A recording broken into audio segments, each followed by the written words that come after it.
Olá, irmãs, irmãos, companheiros e amigos. É um prazer estar com vocês novamente, embora à distância, em razão da situação pandêmica que graça aí pelo mundo. Mas, em todo caso, estamos novamente aí revisando assuntos importantes da doutrina espírita para o esclarecimento de nós todos.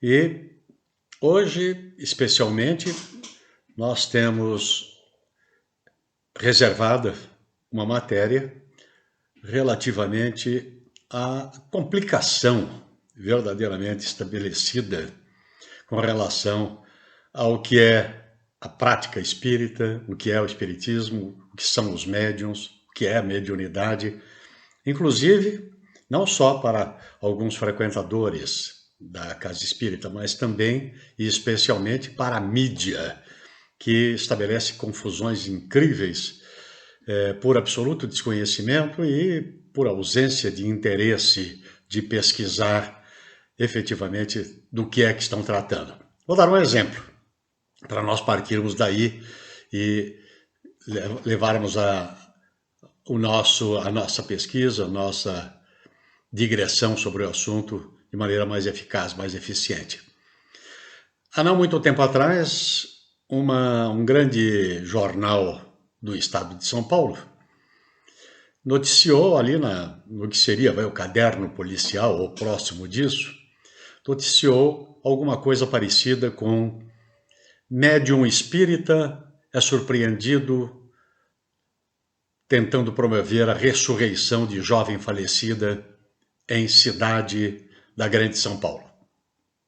E aí eu fui à notícia, que não era muito longa, e lá dizia que um casal que estava na companhia desse suposto médium, ele teve o infortúnio, esse casal teve o infortúnio de ter uma filha de 13 anos de idade, falecida recentemente em razão de complicações orgânicas, fisiológicas.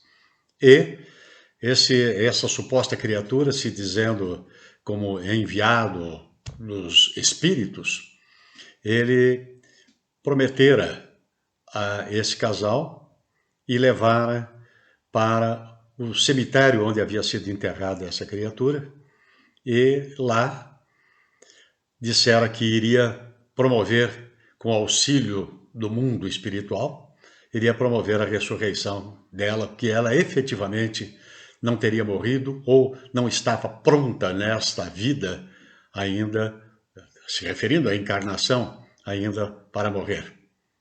Essa foi a notícia. Obviamente que tudo foi desvendado, a polícia tomou ciência e tal, e foi processado esse suposto médium, e daí por diante. O que pouco importa, na verdade, é o desfecho dessa questão. O que importa efetivamente é que o repórter que cuidou dessa questão, ele, sem dúvida nenhuma, não tem nenhuma noção do que é um médium, na sua acepção real da expressão. E muito menos tem noção, e também não pesquisou, o que é o espiritismo, porque lá dizia o médium espírita, o que é o espiritismo. E, portanto, estabelece para o povo em geral, onde já não há uma total compreensão desse assunto, estabelece aí uma confusão muito grande e uma detração do que é o espiritismo. E nós vamos partir desse fato para ir fazer uma digressão sobre todo o assunto, não exatamente sobre esse fato em si, mas sobre o assunto relativo à mediunidade. Em primeiro lugar, nós temos que estabelecer um critério de distinguir as fases, vamos chamar assim, da chamada mediunidade à luz da doutrina espírita. Nós temos os doutrinadores que classificaram a mediunidade em três estágios. O primeiro deles é o mediunismo. O mediunismo é a mediunidade natural de que são portadoras todas as criaturas, de todas as raças, de todos os matizes, de todas as religiões, e, portanto, é imanente a todas as criaturas no estágio em que nós nos encontramos da evolução espiritual. E mediunidade é o mesmo mediunismo, porém já compreendido, já trabalhado, já até mesmo aperfeiçoado através do conhecimento e da estrutura doutrinária do Espiritismo para compreender e até mesmo já aplicando essa mediunidade em favor das outras criaturas, em favor do próximo, dos mais variados matizes, que vão desde o passe até as curas espirituais e por aí afora. E o primeiro mediunismo, o segundo mediunidade, e o terceiro estágio é o do mediunato. Aí é a mediunidade já em altíssima escala de compreensão, especialmente de compromisso com espiritualidade de alto teor, de alto conhecimento, de alta moralidade, de alta ética, o compromisso de tratar do assunto relativo à atenção a toda a humanidade para fazer com que as criaturas cresçam moral, ética, espiritual e até mesmo intelectivamente. Muito bem. Apesar dessa distinção, é necessário, para que nós continuemos no assunto, diferenciar sempre o espiritismo de crenças e seitas meramente mediunistas. Nós vamos ver daqui para frente como é que isso se estabelece. Vamos seguir Kardec no livro ou na obra O que é o Espiritismo, onde ele define que todo espírita é necessariamente espiritualista. Mas nem todos os espiritualistas são espíritas. E nós vamos extrair conceitos necessários para a compreensão daqui para frente do assunto. Primeiramente, o materialismo, que é a oposição. É a teoria segundo a qual a vida tem por princípio a ação da matéria. A vida corpórea, a conceituação de que a vida corpórea se extingue com a morte. Isso é o materialismo. Em oposição, nós temos o espiritualismo, que é a doutrina oposta ao materialismo, segundo a qual a vida é composta, além da matéria, da alma, ou então que simplesmente acredita em algo mais além da vida. Então, espiritualismo é gênero das doutrinas imortalistas. Dentre elas, tem uma espécie que é o espiritismo. Ele é a espécie onde o fundamento da vida é o espírito, denominado alma quando encarnado. E tem por princípio as relações do mundo material com os seres do mundo invisível. Outras espécies distintas de materialismo, de espiritualismo, nós temos aí o catolicismo, o budismo, a teosofia e outras vertentes. Todas as doutrinas e religiões do grupo espiritualista têm o mesmo ponto de partida, qual seja a sobrevivência do espírito. Vamos ver algumas doutrinas e seitas espiritualistas confundidas com o espiritismo. Em primeiro lugar, algo até não muito conhecido, que é o rosacruzismo, que é composta de fraternidades secretas e místicas que pretendem desenvolver os poderes ocultos no homem, e foi criada por Christian Rosenkreuz, de onde vem a palavra rosacruzismo, que foi um cavaleiro no século XV. Nós temos o esoterismo, que é com S, esse esoterismo. É a doutrina secreta que alguns filósofos antigos comunicavam apenas a alguns discípulos, chamados iniciados, dotados de inteligência ou valor moral, compondo as ciências ocultas. O antônimo desse esoterismo com S é o esoterismo com X, que é a doutrina filosófica expostas em público, fora do organismo que as prega. Portanto, é público. Quer dizer que é colocada à disposição de todas as criaturas. Temos aí a teosofia, por exemplo, que é uma teoria filosófica que admite o conhecimento de Deus e das leis do universo, mas através da revelação mística, manifestada pela própria alma do indivíduo. Ela tenta conciliar a fé e a razão. O homem, mais a divindade foi desenvolvida principalmente por Helena Petrovna Blavatsky, uma russa. Temos aí algumas outras, só para citar: o racionalismo cristão, a legião da boa vontade, a logosofia, a pró-vida, que a gente vê muito aí nos cartazes ou nos vidros dos automóveis, inclusive com uma questão: o dia que a gente for suficientemente inteligente, nós estaremos indo para a pró-vida. Mas o tópico de maior confusão que se estabelece é com o chamado sincretismo religioso, que são traços característicos de práticas mediunistas trazidas da África para o Brasil, por ocasião, inclusive, da escravidão. Nós temos a Umbanda, a Quimbanda, a Aruanda e o Candomblé. Vamos lá ver. A Umbanda, dedicada a práticas mais elevadas e voltada, na maioria das vezes, para o bem. A Quimbanda são práticas maléficas dirigidas contra os desafetos e os rivais, muitas das vezes usando sangue de animais, pólvora e outros elementos iguais. A Aruanda, que são práticas tanto para o bem quanto, ou seja, para os amigos, como para o mal, para os inimigos, chamado terreiros de linha cruzada. E tem um Candomblé, que é a ritualística de danças africanas para atrair os espíritos. Perceberam, amigos e irmãos, como esse sincretismo quer dizer, na verdade, que é a soma de conhecimentos misturados, com prática mediunística misturada da Igreja Católica com as práticas originárias da África. As confusões são até mesmo entre os praticantes, que não sabem exatamente o que significam os meios utilizados na prática mediunista.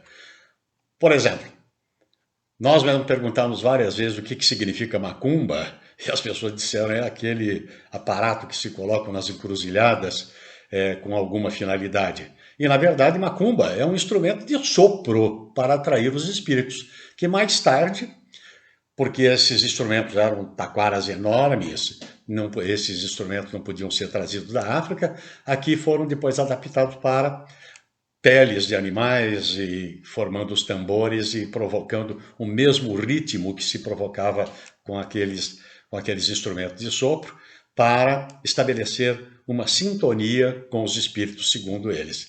O despacho não é a oferta de comidas e bebidas, como a gente vê lá, mas é o envio de espíritos inferiores até as pessoas visadas para a obtenção de um determinado objetivo. A oferenda é o pagamento, as chamadas comidas e bebidas, pelo trabalho feito pelos espíritos. Muito bem, mas há diferenças fundamentais entre a doutrina espírita e o sincretismo religioso que as pessoas confundem totalmente. Aliás, não é raro nós vermos em algumas placas em terreiros de Umbanda, sobretudo, escrito lá Casa Espírita, e aí dizia o nome de um determinado espírito lá, protetor da casa, e se tratava de um terreiro de Umbanda. Nós tomamos a Umbanda para comparação por ela ser a mais difundida. E queremos aqui observar que nós não estamos fazendo nenhuma crítica. Merece todo o nosso respeito. Nós estamos fazendo uma diferenciação de trato, de prática espiritualista. Muito bem, onde é que então residiria o ponto de confusão para o vulgo total, para o povo de uma maneira geral? Num único ponto.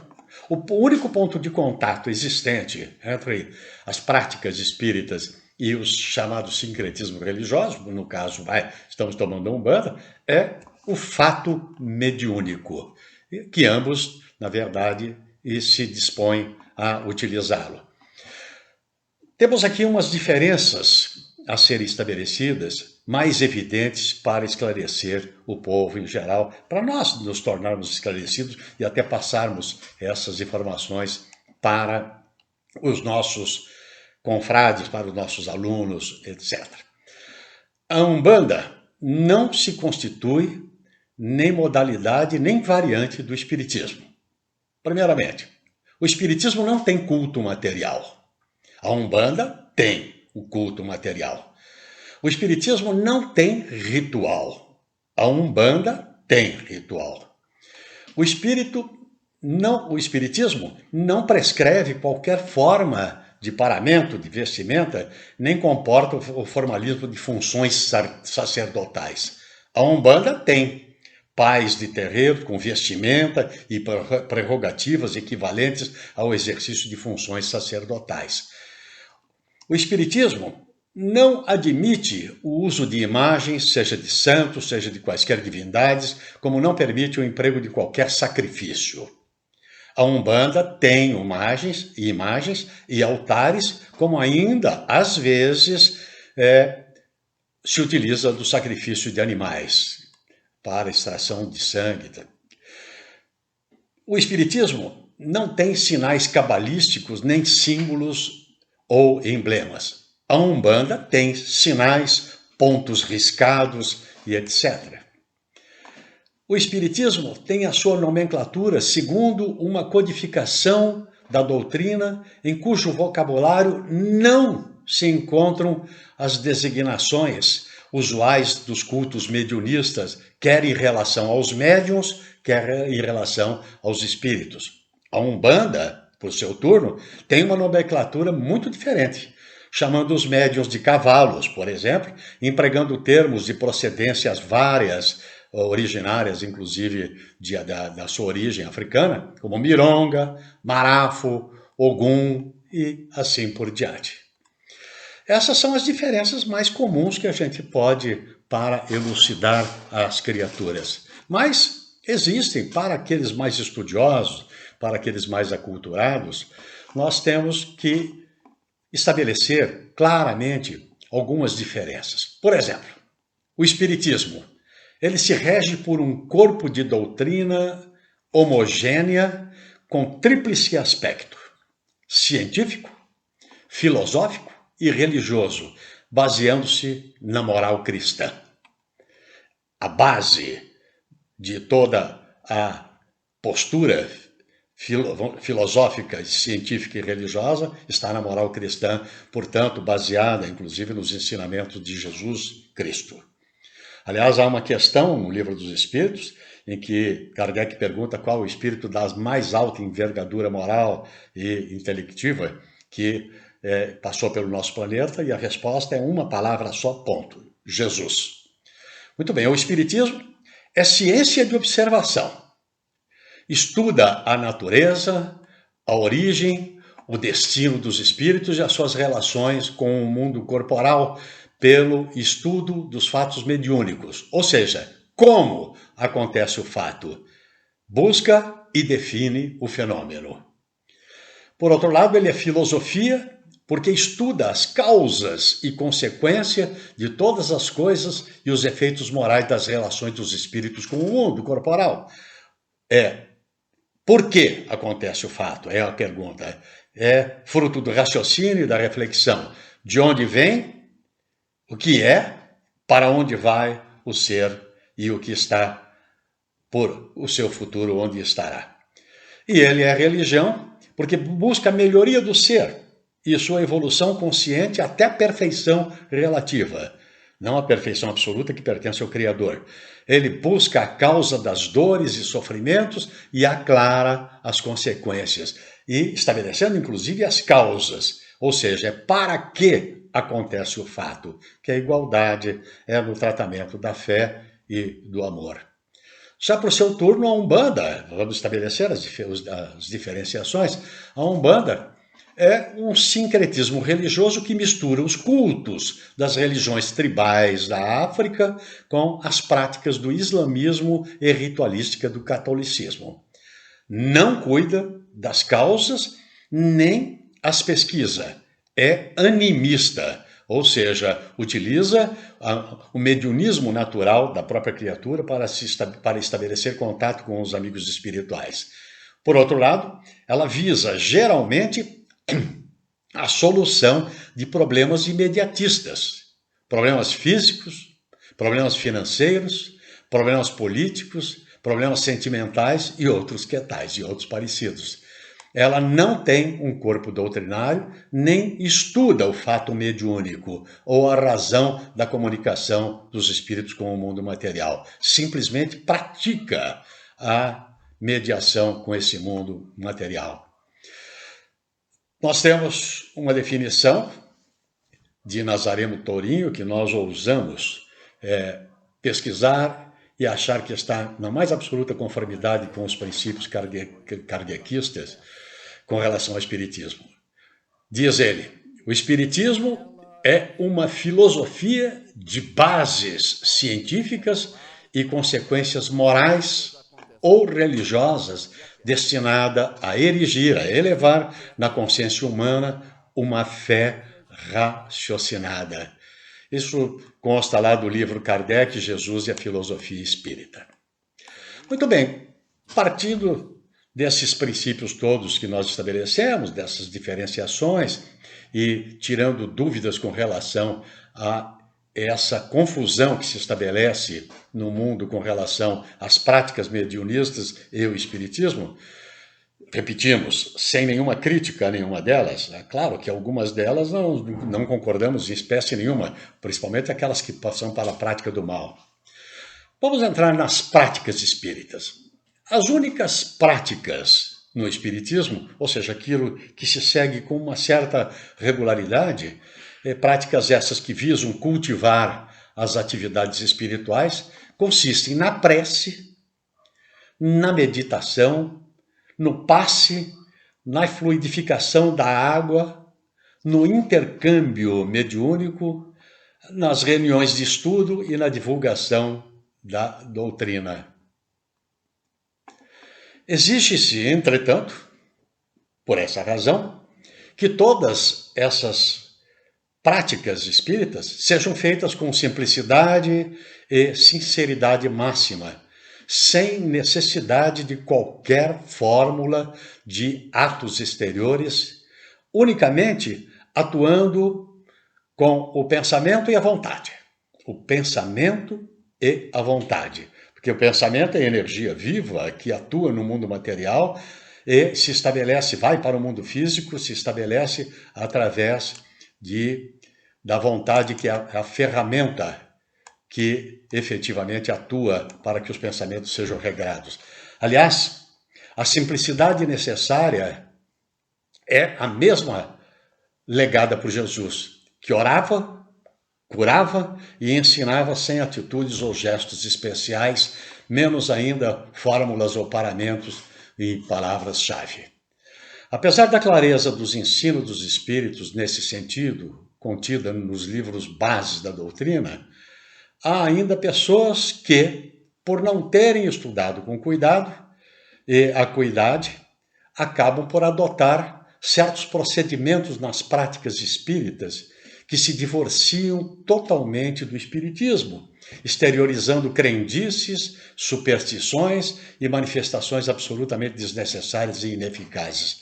Aliás, a propósito, presentemente, e quem sabe até aproveitando esse clima que se estabelece de dúvidas com relação ao futuro desta pandemia que ocorre, estão graçando inúmeras mensagens por aí, muitas delas, inclusive, com certas superstições, manifestações de adivinhações do futuro. E outras são muito boas, realmente são de consolo, mas tem acontecido algumas que são altamente criticáveis.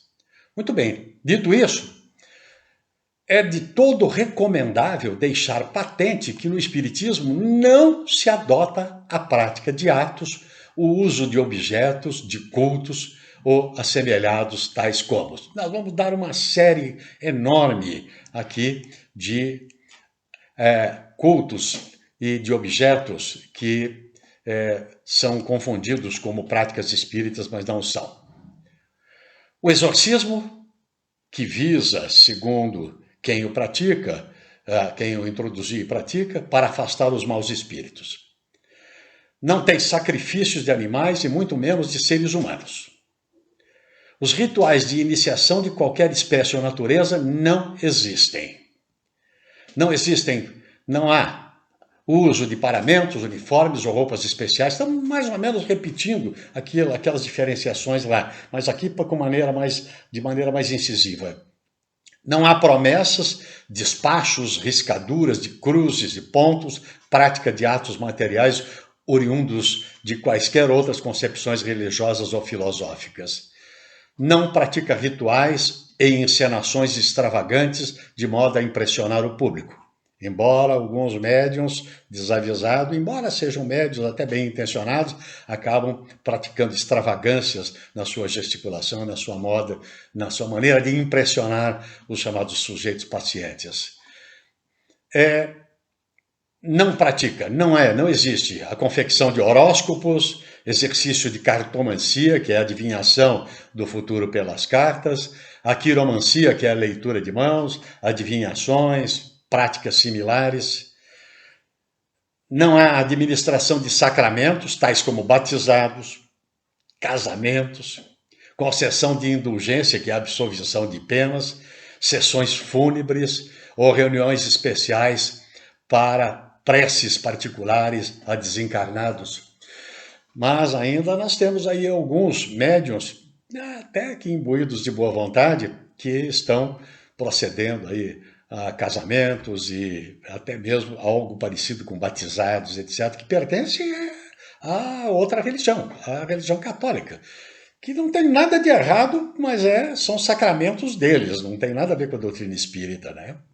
Muito bem, o espiritismo não usa talismã, amuleto, patuás, berloques, santinhos, orações miraculosas, bentinhos.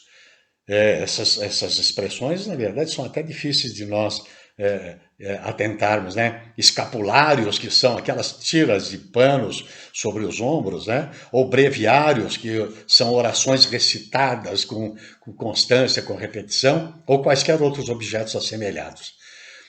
Não concorda nem não se utiliza de pagamento ou retribuição de qualquer natureza, nem mesmo lembrancinhas ou presentinhos, como se vê muito por aí, nem por benefícios de quaisquer sorte recebidos. Não tem atendimento de interesses materiais para abrir caminhos, induzir vantagens ou colaborar para a aproximação de pessoas na reunião aí de interesses sentimentais, materiais, financeiros, etc. Obviamente que não tem danças, nem procissões, nem atos análogos.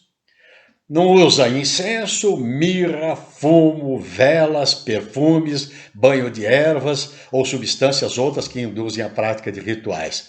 Apesar de que muitas criaturas que procuram a casa espírita acabam até ficando impressionadas e procuram saber se lá, na verdade, que tipo de vela, que tipo de banho de erva ou sal grosso se utilizaria. E se impressionam de que isso efetivamente não existe.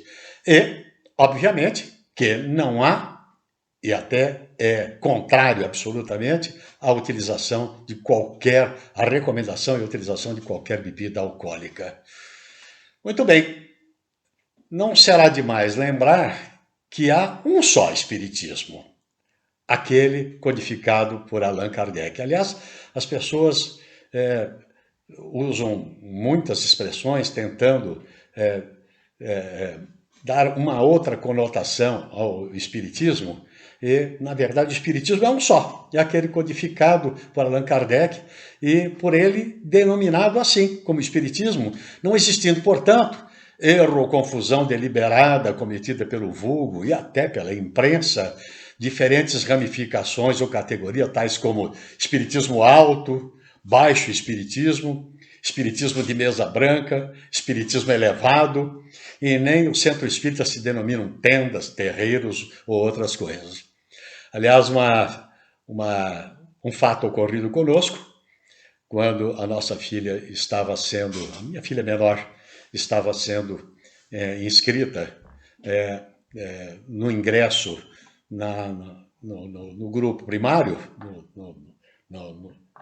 naquela época se chamava grupo escolar, hoje em dia é o ensino fundamental, e na hora que nós estávamos fazendo a matrícula dela, estava lá todos os dados que foram perguntados e a moça chegou uma hora e perguntou, religião? Eu disse, espírita. Ela disse, espírita o quê? E eu fiquei, na verdade, sem saber exatamente o que falar. Eu falei, o que você quer saber? Eu quero saber se é espiritismo de mesa branca. Eu disse, não, o nosso espiritismo, na verdade, tem mesa com toalha azul, verde, amarela e tal, depende da ocasião. Também usa branca, mas não há que se falar em mesa branca. Não, eu queria saber, na verdade, se é alto-espiritismo ou baixo-espiritismo? Aí eu resolvi brincar. Eu disse, é baixo-espiritismo. Ela é mesmo? Eu falei, a minha casa espírita, aquela que eu frequento, fica no fundo de uma barroca, de uma descida muito grande, portanto, lá embaixo de todo. E a partir daí, ela se deu por, na verdade, por satisfeita e deixou por isso mesmo. Então, essa história de mesa branca, espiritismo elevado, tenda espírita, tal, terreiro espírita, isso não existe. Espiritismo, na verdade, é um só, é aquele codificado por Kardec. Portanto, o espiritismo vamos repetir, filosofia, ciência e religião.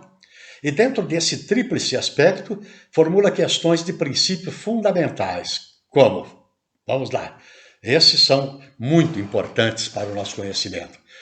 A existência de Deus como inteligência suprema, causa primária de todas as coisas. B. A imortalidade da alma humana que preexiste ao corpo e a ele sobrevive. C. A reencarnação ou a pluralidade de existências como um meio de progresso para os espíritos. Vou falar logo a seguir a respeito desse assunto. E, por último, a intervenção recíproca dos espíritos e dos homens nos mundos em que, respectivamente, estão vivendo. E, portanto, a pluralidade dos mundos habitados. Quando se fala lá, nós sabemos disso, em reencarnação, as pessoas ficam muito impressionadas, principalmente outras religiões criticam, dizendo que é uma invencionice do espiritismo a reencarnação. E hoje nós sabemos que a reencarnação hoje é tida efetivamente como até mesmo objeto de estudo científico, de tal sorte que o maior físico quântico vivo da história, Amit Goswami, a gente repete sempre isso nas nossas palestras, no seu livro A Física da Alma, que está até aqui atrás de mim, ele diz que o novo paradigma da ciência se chama reencarnação. Porquanto, ele explica, porquanto, vou falar com as minhas palavras aqui, porquanto não há possibilidade de se estabelecer o progresso contínuo e eficaz e irrevogável e inevitável, senão existindo a possibilidade do que se chama em física de continuum, ou seja, o progresso constante de todos os tempos que, a olhos vistos, está ocorrendo para toda a civilização. Então, a ciência já definiu, inclusive, a reencarnação como um objeto de estudo claro e preciso e, portanto, comprovado. Para arrematar, a moral espírita é aquela pregada por Jesus, reconhecido como sendo o caminho, a verdade e a vida. Bem assim, se constitui na bandeira do Espiritismo, que reside na humildade, na caridade e no amor ao próximo.